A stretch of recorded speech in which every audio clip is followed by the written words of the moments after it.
Pearl Harbor, America burned with the fire of revenge. One man dared the impossible to strike Japan when no one thought it could be done. From the deck of a carrier, bombers took off toward destiny and danger. This is the story of the Doolittle raid. America strikes back at Japan. The Doolittle raid. America strikes back at Japan. In April 1942, just 4 months after the devastating attack on Pearl Harbor, the United States prepared a daring plan that would stun the world. America was still reeling, its Pacific Fleet crippled, morale shattered, and its people hungry for retribution. President Franklin D. Roosevelt demanded a response, one that would show Japan that the U.S. was far from defeated. The answer came from a bold and visionary officer, Lieutenant Colonel James Harold Doolittle. The idea seemed impossible to bomb the Japanese homeland directly. Only months into the war, Japan's cities lay deep within enemy territory, far beyond the reach of any American aircraft carrier. No bomber had ever taken off from a carrier before.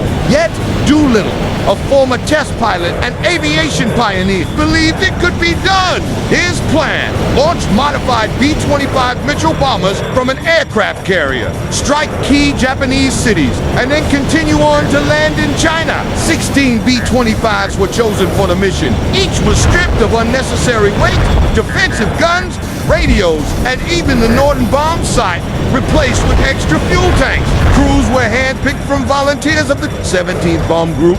None were told the target until they were already at sea. On April 1st, 1942, the USS Hornet left San Francisco Bay, carrying the bombers on her deck.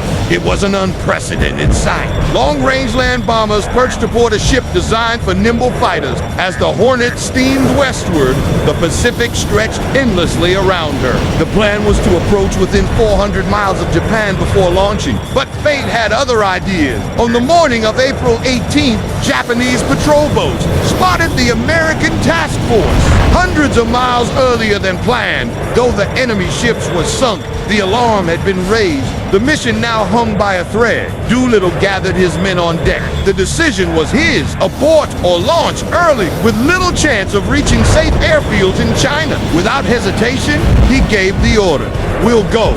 One by one, the bombers roared down the Hornet's deck into heavy seas. Each aircraft had only 500 feet of runway before the edge of the carrier vanished into the waves. The takeoffs were heart-stopping, but all 16 made it safely into the air, a testament to Doolittle's leadership and the pilot's skill. As the formation crossed the open ocean, their targets came into view: Tokyo, Yokohama, Osaka.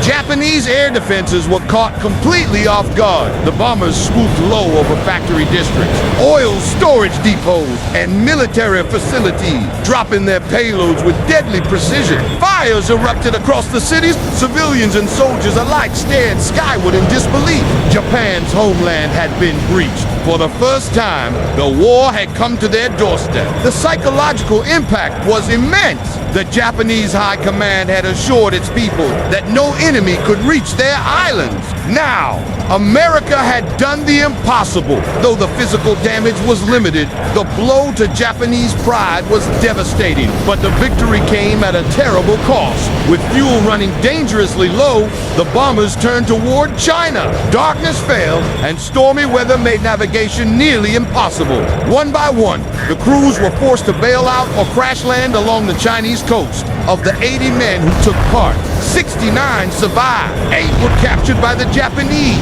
3 were executed, and 1 died in captivity. Others were hidden and rescued by Chinese villagers, thousands of whom were later massacred by Japanese troops in brutal reprisals.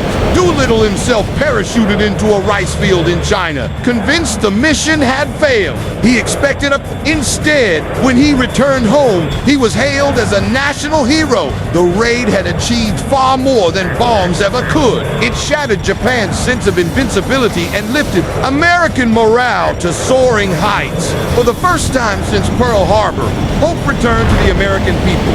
Strategically, the raid forced Japan to pull fighter units back to defend its homeland and to accelerate plans for the Battle of Midway, a decision that would soon prove catastrophic for the Japanese Navy. The Doolittle raid became the the spark that reignited Allied determination and shifted the momentum of the Pacific War.